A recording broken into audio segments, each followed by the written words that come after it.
Pemirsa, Anda kembali di Primetime News, kali ini bersama saya, Ahmad Sahroni.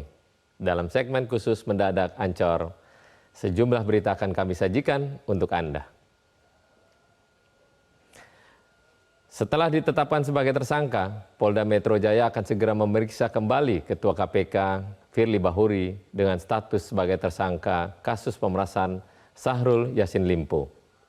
Rencana tindak lanjut penyidikan yang akan dilakukan oleh Hal ini disampaikan Dirreskrimsus Polda Metro Jaya, Kombes Ade Safri Simanjuntak. Rabu malam, Ade menyampaikan Firly resmi menjadi tersangka setelah penyidik melakukan gelar perkara. Polisi menyatakan bukti dan keterangan para saksi mengarahkan status hukum itu kepada sang ketua KPK. Adapun rencana tindak lanjut penyidikan yang akan dilakukan oleh tim penyidik gabungan, yang pertama melengkapi administrasi penyidikan pasca atau setelah dilakukannya gelar perkara penetapan tersangka pada malam hari ini. Kedua, melakukan pemeriksaan terhadap para saksi. Tiga, melakukan pemeriksaan terhadap saudara FB selaku Ketua KPK RI dalam kapasitasnya sebagai tersangka dalam dugaan tidak pidana korupsi yang saat ini sedang dilakukan penyidikan. Ketua Dewas KPK Tumpak Hatorangan mengatakan tengah memproses surat pemberhentian sementara Firly Bahuri dari jabatan Ketua KPK. Surat itu akan segera dikirim ke Sekretariat Negara. Kami sudah mendengar bahwa yang bersangkutan ditetapkan jadi tersangka, maka saat ini juga kami sedang mengkonsep surat untuk disampaikan kepada Presiden sehubungan dengan ketentuan pasal 32 ayat 2 Undang-Undang Nomor 19 Tahun 2019 yang menyatakan kalau pimpinan KPK dinyatakan tersangka harus diberhentikan sementara. Kami masih menunggu surat penetapan dari Polda, sudah kami mintakan dan kami sudah menyiapkan surat dan sebentar lagi akan diantar surat ini ke Sekretariat Negara. Wakil Ketua Komisi 3 DPR, Ahmad Sahroni mengkritik kinerja Dewan Pengawas KPK yang dinilai lambat. Oleh sebab itu, menurut Sahroni, Dewas perlu dievaluasi. Dewas KPK selama ini kan saya agak kritik juga. Kinerjanya bukan makin membaik, tapi makin lemot. Karena menyikapi problematika yang terjadi di institusi KPK sendiri agak sedikit lambat ya. Tidak memberikan satu integritas yang kuat. Saya rasa Dewas KPK juga perlu dievaluasi. Jangan sampai adanya Dewas bukan memperbaiki kinerja institusi, tapi malah menghambat dari proses penglihatan publik selama ini. Pimpinan DPR Ahmad Sahroni atau saya juga dikenal dengan sebutan Sultan Tanjung Priuk. Namun rupanya kekayaan yang dimilikinya diraih lewat jalur yang tidak mudah. Ada yang menarik kala pasangan Anies Baswedan dan Muhaimin Iskandar konvoy dari Nasdem Tower menuju gedung Komisi Pemilihan Umum untuk mendaftarkan diri sebagai Capres dan Cawapres pada Oktober lalu. Salah satunya sopir mobil Jeep putih yang ditumpangi pasangan Amin ini bukan sembarang sopir. Ia adalah Ahmad Sahroni yang juga dikenal sebagai Crazy Rich Tanjung Priuk. Baginya ini adalah puncak pencapaiannya sebagai sopir. Ya, siapa sangka pria kelahiran Tanjung Priuk, Jakarta ini memang pernah jadi sopir. Lahir di lingkungan yang keras dan dibesarkan keluarga penjual nasi Padang, Sahroni tumbuh menjadi pekerja keras. Usai lulus dari bangku sekolah, Sahroni bekerja sebagai sopir bos perusahaan BBM. Karirnya kemudian terus menanjak hingga memiliki kekayaan dan koleksi kendaraan yang bernilai fantastis. Saat menjadi ketua pelaksana Formula E, Sahroni sempat membuat heboh publik karena memborong tiket sampai lebih dari 1 miliar rupiah. Tidak salah jika masyarakat menjulukinya Crazy Rich Tanjung Priuk.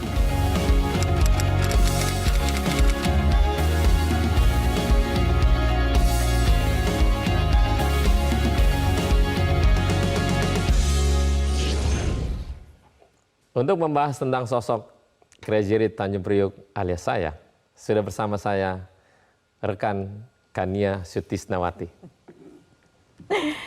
Halo Bang Syahroni, tepuk tangan, tegang banget loh dari tadi loh. Sangat. Hah, gimana? Agak Lebih enak sedikit. mana nih? Lebih enak kayaknya di depan daripada di sini. Saya pikir tadi mau diambil alih nih pekerjaan saya sebagai anchor. Sebentar, kayaknya mesti ngelamar besok. Hah, mau ngelamar besok ya? Keren. Tadi udah sempat revisi naskah segala macam sambil baca tadi kan. Nggak mau disebut Crazy Rich Tanjung Priok, maunya disebutnya Sultan Tanjung Priok. Jadi lebih enak mana? Antara anchor atau Sultan Tanjung Priok? Sultan aja lah. Sultan aja ya. Baik, Bang Syahroni terima kasih sudah hadir bersama kami, sudah Terima kasih. membacakan beberapa berita. Itu berita beneran loh yang tadi dibaca gitu. Tadi luar biasa lancar, walaupun agak tegang. Sekarang kita mau bicara yang agak serius ya, kalau begitu ya. Bicara tadi kan profiling sudah ada ya, kita saksikan sedikit gitu tentang perjalanan hidup dari Bang Syahroni gitu yang sekarang berkiprah di bidang politik udah 2 periode ya, dari tahun 2014 anggota DPR, sekarang memasuki periode ketiga malah ya. Dan sekarang menjabat sebagai Wakil Ketua Komisi 3 Fraksi Nasdem, luar biasa. Nah kalau begitu kita sudah mendengarkan cuplikannya juga sebenarnya mengenai penetapan tersangka Ketua KPK Firly Bahuri. Ini berita yang buat sebagian orang ditunggu-tunggu, tapi berita juga yang mengejutkan buat sebagian orang. Nah, Bang Syahroni sendiri melihatnya seperti apa? Tadi Anda mengatakan bahwa sempat mengkritisi soal Dewas begitu yang kerjanya lambat. Tapi berita ini sendiri melihatnya seperti apa gitu? Penetapan tersangka Ketua KPK Firly Bahuri.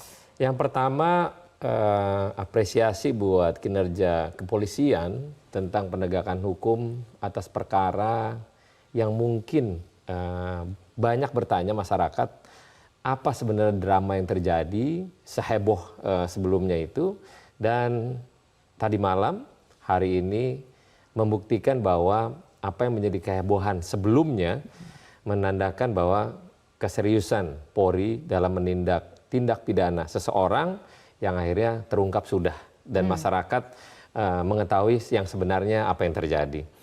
Dan terkait sebenarnya dengan apa yang saya tadi kritik, masalah Dewas KPK. Itu wawancaranya sebenarnya panjang ya, tapi memang tadi yang kita ambil adalah cuplikannya yang itu. Betul.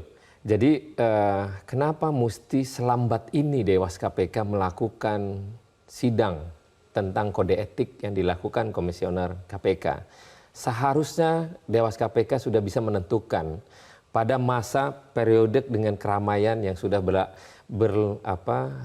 kelihatan di Republik ini bahwa ada rangkaian apa yang terjadi dengan komisioner KPK tersebut. Nah, tidak selalu mengandalkan bahwa atas informasi dengan informasi ini dan itu segala macam. Nah, fungsi Dewas KPK sendiri harusnya mengawasi institusi dari kelembagaan yang dipimpin oleh 5 komisioner.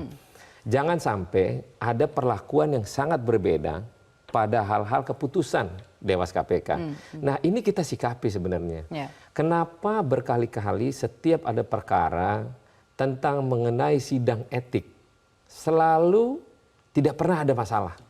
Selalu Dewas menyatakan itu tidak ada yang dilanggar atau tidak ada hal-hal terkait dengan kesalahan yang dilakukan oleh komisioner KPK. Sekarang menjadi tersangka itu membuktikan bahwa ternyata ada yang salah gitu dengan cara kerja Dewas begitu ya. Baik, tadi saya sempat menyebut bahwa sekarang menjabat sebagai Wakil Ketua Komisi 3 DPR RI, yang kita tahu ya Komisi 3 DPR RI itu biasanya diisi dengan anggota DPR yang cadas-cadas begitu, yang biasanya ramai, dan kalau kita melihat suasana atau dinamika dari raker atau rapat kerja Komisi 3 DPR RI ini kan biasanya diisi dengan banyak sekali perdebatan gitu. Nah, ini salah satu diantaranya untuk menunjukkan kinerja dari Bang Syahroni. Kita simak tayangan berikut ini. Yang tadi Pak Safarudin sampaikan menarik Pak, tapi lebih baik, lebih bagus disertakan bukti agar terlihat jelas, jangan sampai menuduh. Pak Ketua, ini kan sesinya orang satu persatu. Iya. Enggak, ini menyampaikan. Ya, itu memimpin langsung. Itu apa sebenarnya poinnya yang sedang diperdebatkan? Sebenarnya tadi kita memperpanjang, ada di situ kemudian sempat hujan interupsi, ada kemudian perdebatan dengan Arteria Dahlan gitu yang merupakan salah satu anggota Komisi 3 DPR RI. Memang seperti itu suasananya ya, dinamikanya? Ini agak beda karena mungkin proses pemilu yang sudah dekat. rapat tersebut tentang netralitas kepolisian di ajang pemilu 2024. Ada anggota dari PDIP yang menyampaikan bahwa ada satu partai politik yang disajikan oleh institusi bahwa ada pemasangan baliho sebegitu luar biasa oleh oknum dari institusi.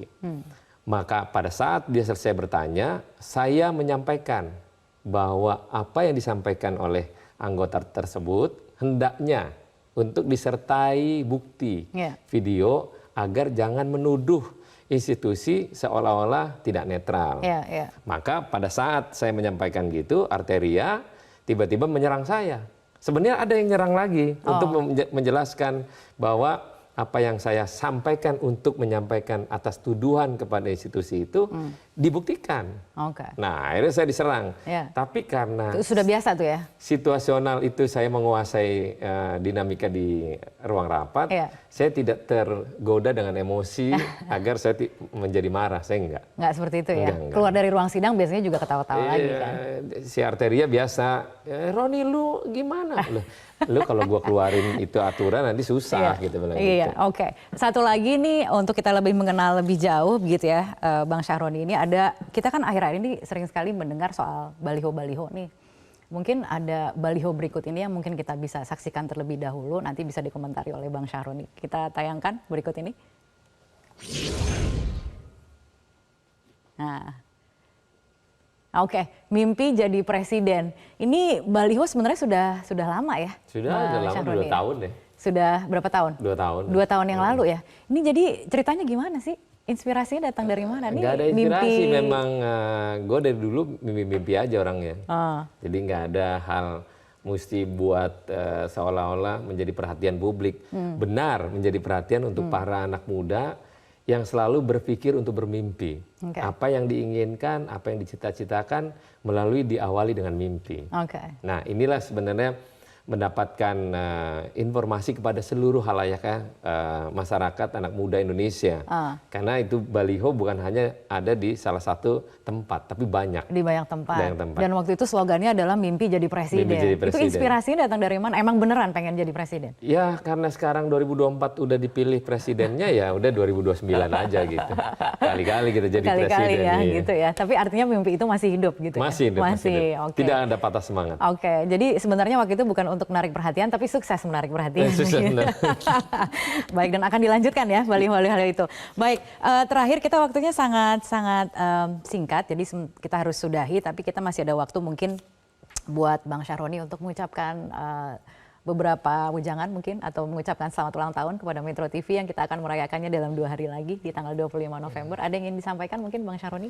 Ya, yang bisa langsung ke kamera nanti ya ucapannya. Yang ke-23 tahun Metro TV pada sampai hari ini mudah-mudahan menyajikan satu berita yang luar biasa dan menyajikan berita yang bukan hanya hoax semata, tapi berita yang menyajikan untuk berpikir anak bangsa ini menjadi hebat ke depannya, dan tentunya Indonesia menjadi lebih baik ke depannya. Baiklah, terima kasih Bang Syahroni telah bergabung bersama kami di Prime Time News dan ikut berpartisipasi dalam Mendadak. Jelajahi cara baru mendapatkan informasi. Download Metro TV Extend sekarang.